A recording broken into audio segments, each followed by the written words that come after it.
الحسم کو the first scientist کہا جاتا ہے۔ ابن الحسم نے پاگل پن کا مظاہرہ شروع کر دیا۔ انہوں نے روشنی پر دنیا کی پہلی جامع کتاب دا بک آف آپٹکس تصنیف کی۔ الحسم کے کام سے استفادہ کیا۔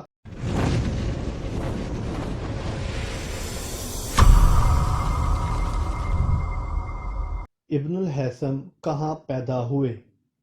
عراق میں۔ 354 کو عراق کے شہر بصرہ میں پیدا ہوئے۔ ابتدائی تعلیم بصرہ سے حاصل کی۔ بعد ازاں فاطمی حکمران کی دعوت پر وہ مصر چلے گئے اور اپنی وفات تک وہیں رہے۔ بچپن ہی سے وہ غور و فکر کے عادی تھے، پڑھائی لکھائی میں خوب دلچسپی لیتے تھے۔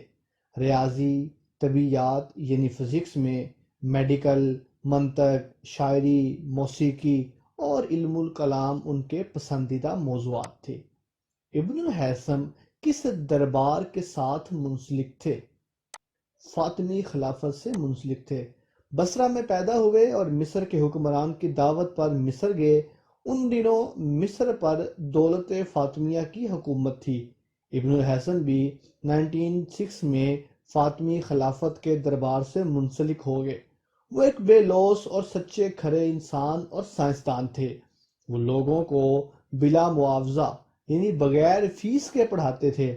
اس سلسلہ میں ابن الحسم کا مشہور قول ہے، یاد رکھو کار خیر انجام دینے میں اجرت، رشوت اور ہدیہ کوئی چیز نہیں ہے۔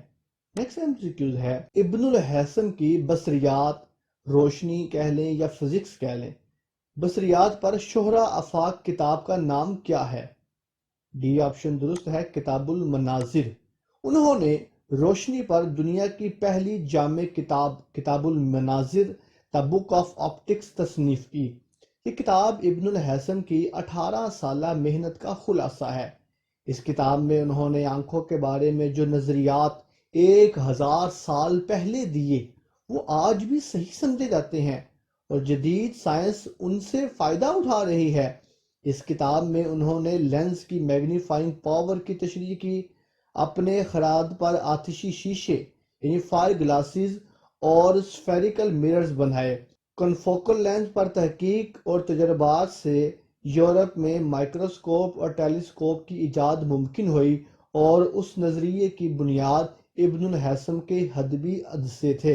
ابن الحسم نے محراب دار شیشے یعنی آرچڈ گلاسز پر ایک نقطہ معلوم کرنے کا طریقہ ایجاد کیا، جس سے موجودہ دور میں اینک کے شیشے دریافت ہوئے ہیں۔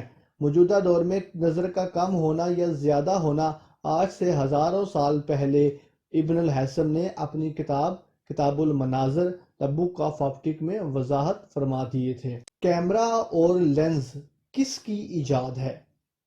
یہ آپشن درست ہے، ابن الحسم۔ جب ابن الحسم نے آنکھ کی ساخت کا مشاہدہ کیا تو وہ انہیں مسور کے دانے سے ملتی جلتی لگی۔ مسور کو عربی میں عدس کہتے ہیں، اس لیے انہوں نے آنکھ کے پتلے کا نام عدسہ رکھ دیا۔ جب مسور کا لاطینی ترجمہ کیا گیا تو وہ لینٹل تھا، جس سے لینز کی اصطلاح وضع کر لی گئی۔ ابن الحسم نے اپنی کتاب میں آنکھوں کے حصوں کی تشریح کے لیے مختلف ڈایاگرام بنائے اور ان کی تکنیکی اصطلاحات ایجاد کی، جیسے ریٹینا، کیٹارکٹ اور کورنیا، جو ابھی تک استعمال کیے جاتے ہیں۔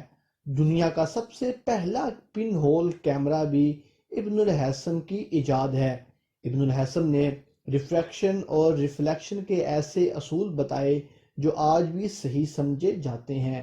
ابن الحسم نے رینبو پر تحقیق کی اور اس کے بننے کے بارے میں بتایا۔ آج کل دوربین، اینک وغیرہ میں جو لینز استعمال کیے جاتے ہیں وہ ابن الحسم کے نظریے کی ہی بنیاد بنائے جاتے ہیں۔ ابن الحسم نے کس دریا پر بند باندھنے کی تجویز دی تھی؟ سی آپشن درست ہے، دریائے نیل پر۔ ابن الحسم نے دعویٰ کیا کہ وہ مصر میں اسوان علاقے کے قریب دریائے نیل پر بند تعمیر کر سکتے ہیں۔ دریائے نیل دنیا کا سب سے طویل دریا ہے۔ اس وقت مصر پر الحاکم بامر اللہ فاطمی کی حکومت تھی اور ابن الحسم عراق میں رہتا تھا، جو کہ عباسی خلافت کے ماتحت تھا۔ فاطمی اور عباسی خلافت ایک دوسرے کے خلاف تھے۔ فاطمی حکمران نے اپنے خاص کارندے کو عراق بھیجا۔ کہ وہ ابن الہیثم کو خفیہ طریقے سے مصر لے کر آئے۔ ابن الہیثم بھی اپنے اس شاندار منصوبے پر عمل کرنے کے سلسلے میں مصر آنا چاہتے تھے۔ چنانچہ فاطمی حکمران کا پیغام ملتے ہی وہ مصر پہنچے۔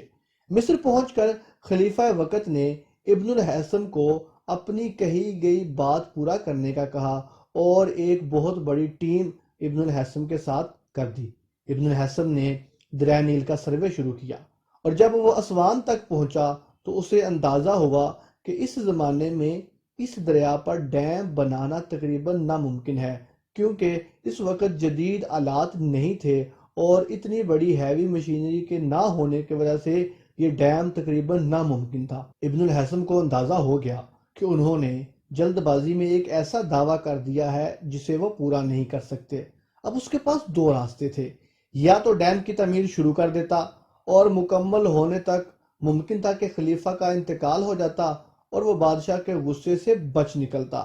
اس صورت میں ملکی روپے کا کافی زیادہ نقصان ہونا تھا اور ممکن تھا کہ ڈیم کی نامکمل تعمیر کی وجہ سے حکمران ابن الہیثم کو قتل کروا دیتا، یا پھر دوسرا راستہ یہ تھا کہ وہ بادشاہ کے سامنے جاتا اور اپنی غلطی کا اعتراف کر لے۔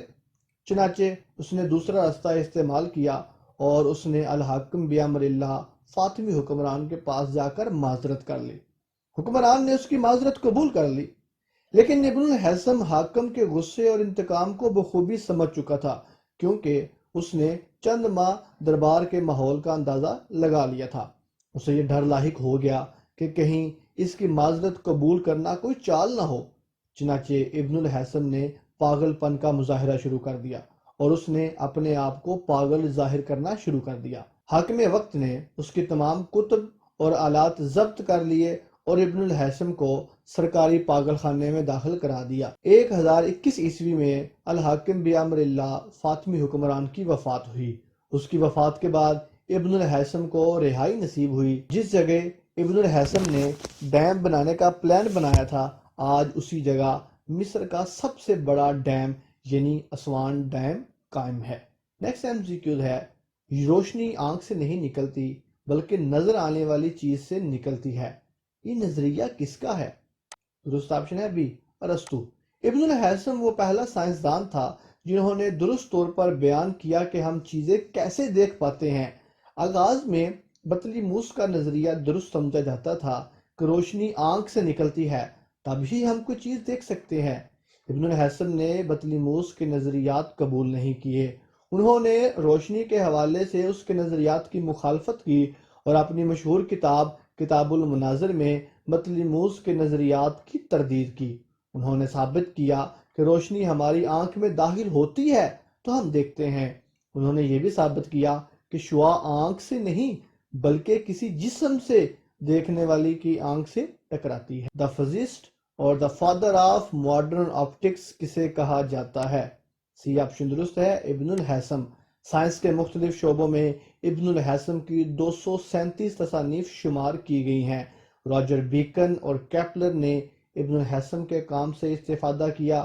گلیلیو نے اپنی دوربین انہی کے کام سے استفادہ کرتے ہوئے بنائی۔ ابن الہیثم کو دا فرسٹ سائنٹسٹ کہا جاتا ہے۔ آخری MCQ ہے، دا فرسٹ سائنٹسٹ کا خطاب کس سائنسدان کو دیا گیا؟ ڈی آپشن درست ہے، ابن الہیثم۔ اسی کے ساتھ ہی اسلام اور سائنس سیریز میں ابن الہیثم کا تفصیلی تعارف کے لیکچر کا اختتام ہوتا ہے۔ آپ کی سماعتوں کا بہت بہت شکریہ۔ اللہ حافظ ناصر۔